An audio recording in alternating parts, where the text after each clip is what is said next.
ओम गण श्री महागणेशाय नमः। जय माता दी। राधे राधे दोस्तों, कैसे हैं आप सब। दोस्तों, माँ आदि शक्ति दुर्गा को समर्पित शारदीय नवरात्रि अश्विन मास की शुक्ल पक्ष की प्रतिपदा तिथि से प्रारंभ होते हैं, जो कि इस बार 7 अक्टूबर दिन गुरुवार को शुरू होंगे और 14 अक्टूबर दिन गुरुवार को ही समाप्त होंगे। मान्यता है कि नवरात्र में आदि शक्ति माँ के 9 रूपों की पूजा करने से सभी तरह की समस्याएं दूर हो जाती हैं और जीवन में सुख शांति आती है। नवरात्र प्रारंभ होते ही घट स्थापना की जाती है। घट स्थापना करने से घर में सकारात्मकता का वास होता है और घर में खुशहाली आती है। घट स्थापना के बाद ही 9 दिनों तक माता की चौकी स्थापित की जाती है, जौ बोए जाते हैं और अखंड ज्योत जलाई जाती है। दोस्तों, आज की इस वीडियो में हम आपको नवरात्रि के प्रथम दिन घट स्थापना, माता की चौकी की स्थापना की पौराणिक और सही विधि बताएंगे, साथ ही इनके नियम भी बताएंगे। आज की इस वीडियो में यह भी जानेंगे कि नवरात्रि के दौरान माता रानी का पूजन रोजाना किस तरह करना चाहिए, जिससे आप सभी भी अपने घर में घट की स्थापना सही विधि से कर सकें। दोस्तों, घट स्थापना शुभ मुहूर्त में ही की जाती है।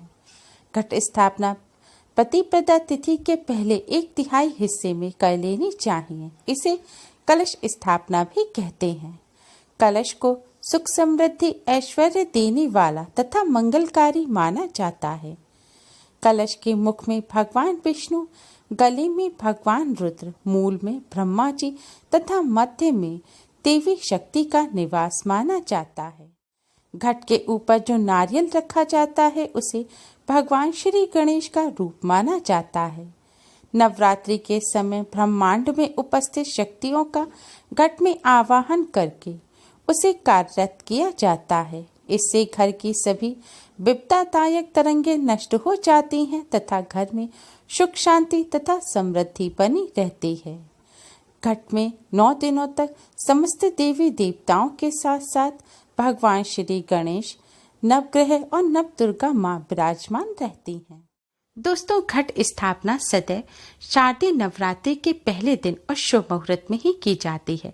इस बार घट स्थापना का शुभ मुहूर्त है 7 अक्टूबर की सुबह 6:70 से सुबह 7:07 तक, और दूसरा शुभ मुहूर्त जो कि अभिजीत मुहूर्त है वह है 7 अक्टूबर की सुबह 11:45 से दोपहर 12:32 तक। घट स्थापना से पहले हम आपको बताते हैं कि घट स्थापना के लिए आवश्यक सामग्री क्या है, जिससे आप सभी वह सामग्री नवरात्रि से पहले ही ले आएं। घट स्थापना की आवश्यक सामग्री है जौ बोने के लिए एक मिट्टी का पात्र, यह बेदी कहलाता है।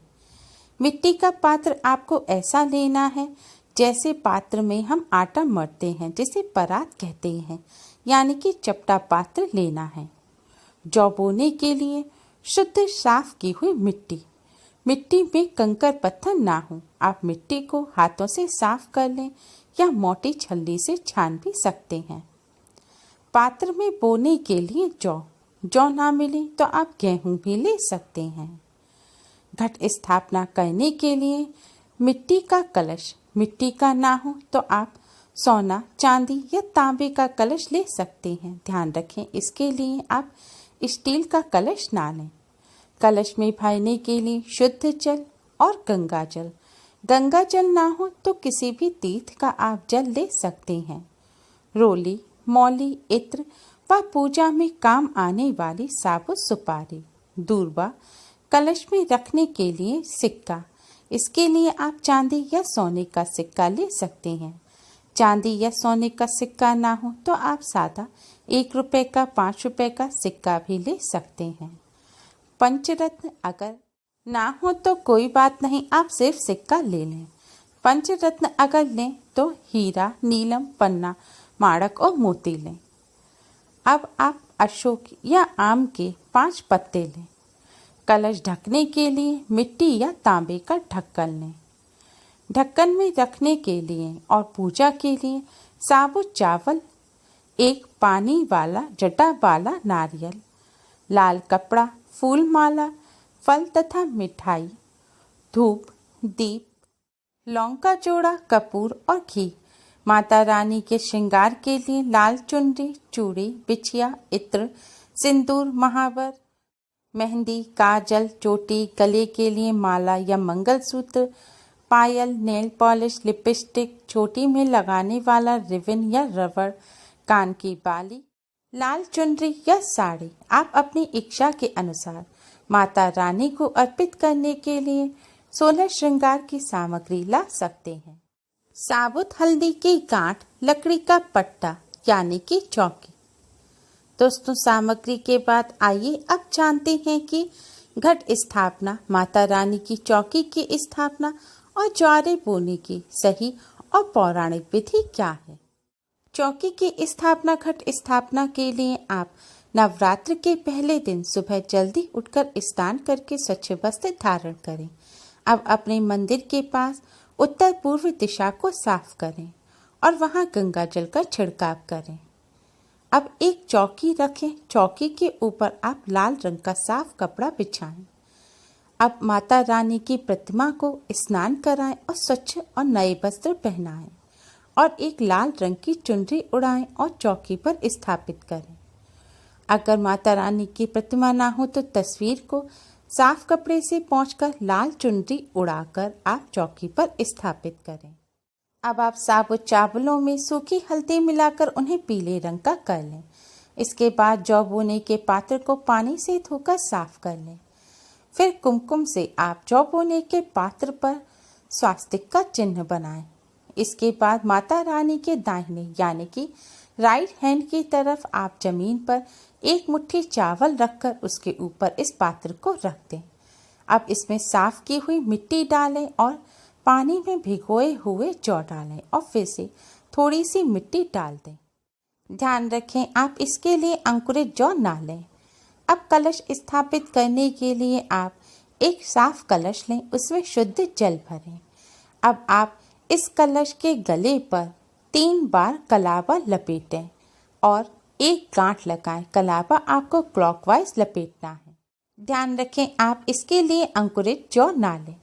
कलश स्थापना के लिए आप एक कलश लें। कलश में शुद्ध जल भरें और जल में थोड़ा सा गंगा जल डालें। अब कलश के गले पर आप 3 बार मौली लपेटें और एक गांठ लगाएं। इसके बाद कलश पर 2 तरफ स्वास्तिक के चिन्ह बनाएं और स्वास्तिक के चिन्ह के दोनों तरफ आप एक एक त्रिशूल का चिन्ह बनाएं।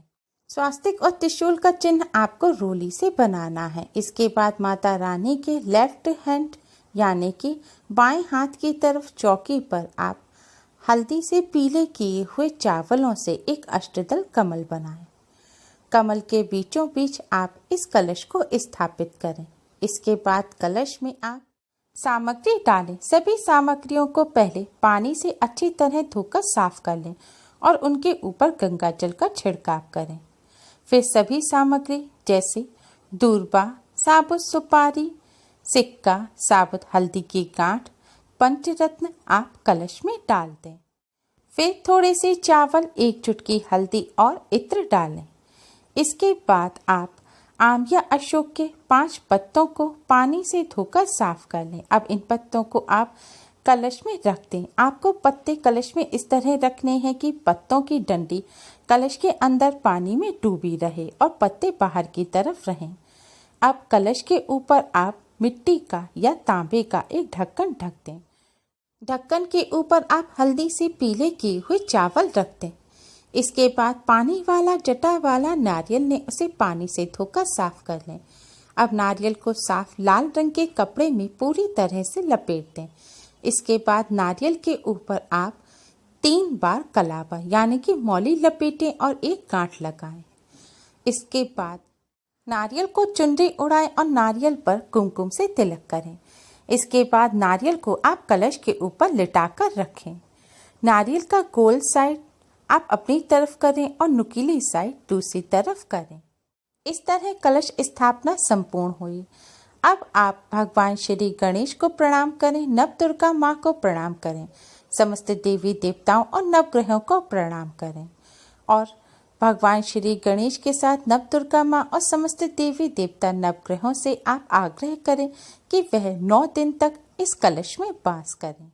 अब आप कलश में विराजमान समस्त देवी देवताओं का पूजन करें। कलश के सामने एक शुद्ध घी का दिया जलाएं, एक सुगंधित धूप बत्ती जलाएं, हाथ में अक्षत और पुष्प लें और कलश पर अर्पित करें। इसके बाद कलश में विराजमान सभी देवी देवताओं को आप मिष्ठान और फल का भोग लगाएं। फिर आप माता रानी का पूजन करें। माता रानी के सामने एक अलग से शुद्ध घी का दिया जलाएं और एक सुगंधित धूप बत्ती जलाएं। माता रानी को भी पुष्प और अक्षत अर्पित करें और फल और मिष्ठान का भोग लगाएं। इसके बाद समस्त श्रृंगार की सामग्री को आप एक थाल में रख दें और कलश के सामने रखकर माता रानी को श्रृंगार की सामग्री अर्पित करें। अब आप एक गाय के गोबर के उपले का टुकड़ा लें, उसे गैस पर रखकर सुलगा लें। अब इसे हवन कुंड या किसी प्लेट में रखें। इसके ऊपर अब शुद्ध घी डालें और थोड़ा सा कपूर रखें। अब आप नवरात्र में अगर 9 दिन के व्रत रख रहे हैं या जोड़े में व्रत रख रहे हैं, उनका संकल्प लें। 9 दिन के व्रत रख रहे हैं तो 9 लौंग के जोड़े लें। अगर जोड़े में व्रत रख रहे हैं तो 2 लौंग के जोड़े लें। और आप व्रत नहीं रख रहे, केवल पूजन कर रहे हैं, तो आप 1 लौंग का जोड़ा लें। ध्यान रखें, आपको फूल वाली साबुत लौंग लेनी है। अब आप कपूर को जलाएं, लौंग को आप घी में भिगोएं। माता रानी के मंत्र का जाप करते हुए आप लौंग को कपूर पर चढ़ा दें। आप जितने भी जोड़े आपको चढ़ाने हैं वह सभी जोड़े चढ़ा दें। इसके बाद आप हवन सामग्री चढ़ाएं और उपले पर कुमकुम से तिलक करें। फिर हवन कुंड के चारों तरफ जल छिड़कें। फिर भगवान श्री गणेश को प्रणाम करें, भगवान श्री गणेश की आरती करें। फिर यथाशक्ति माता रानी की आरती करें। दुर्गा सप्तशती का, दुर्गा चालीसा का, दुर्गा स्तोत्र का पाठ करें। माता दुर्गा की आरती करें। दोस्तों, इस तरह कलश स्थापना, चौकी स्थापना की विधि संपूर्ण हुई। दोस्तों, कलश स्थापना के साथ साथ कुछ नियमों का पालन करना बेहद जरूरी है। तो आइए जानते हैं उन नियमों के बारे में। अगर आपने कलश की स्थापना की है तो आप 9 दिनों तक घर को खाली छोड़कर ना जाएं। घर का कोई ना कोई सदस्य घर में अवश्य ही रहने चाहिए। कलश और चौकी की स्थापना के बाद आप रोजाना दोनों समय, सुबह और संध्या काल के समय, सबसे पहले कलश में स्थापित समस्त देवी देवताओं, नवदुर्गा माँ, भगवान श्री गणेश और नवग्रह का पूजन करें। पहले कलश के सामने आप दिया जलाएं और भोग लगाएं। इसके बाद माता रानी के सामने दिया जलाएं और भोग लगाएं और माता रानी का पूजन करें। आपने अगर कलश स्थापना की है और आपने व्रत नहीं भी रखे हैं, तब भी आप 9 दिनों तक मांसाहार का या प्याज लहसुन का सेवन ना करें और ब्रह्मचर्य का पालन करें। अगर आप अखंड ज्योत जलाना चाहते हैं तो कलश स्थापना के साथ ही अखंड ज्योत जलाएं और अखंड ज्योत को आप माता रानी के बाएं हाथ की तरफ यानी कि कलश की तरफ रखें। 9 दिनों तक माता रानी के श्रृंगार की सामग्री आप घट के पास ही रखी रहने दें। 9 दिनों तक आप घट को खोलकर ना देखें। और माता रानी की पूजा करते समय आप चमड़े की बेल्ट या पर्स वगैरह कुछ भी अपने पास ना रखें। स्वच्छता और पवित्रता का विशेष ध्यान रखें और ज्वारों में थोड़ा थोड़ा रोज पानी डालते रहें। नवरात्र में इस विधि से घट स्थापना और चौकी की स्थापना, हवन करने से, ज्वारे बोने से, माता रानी की कृपा से नवरात्र में किए गए व्रत और पूजन का पूर्ण फल प्राप्त होता है। माता रानी की कृपा से जीवन के समस्त कष्ट दूर होते हैं और घर में सुख, समृद्धि और शांति का वास रहता है। उम्मीद है आपको हमारी ये वीडियो पसंद आई होगी। प्लीज़ लाइक करें। हमारी इस वीडियो को अपने फ्रेंड्स और रिश्तेदारों में ज़्यादा से ज़्यादा शेयर करें, जिससे वह भी इसका लाभ उठा सकें। हमारी और भी वीडियोस के लिए हमारे चैनल को सब्सक्राइब करना ना भूलें। Thanks for watching. Radhe Radhe. जय माता दी।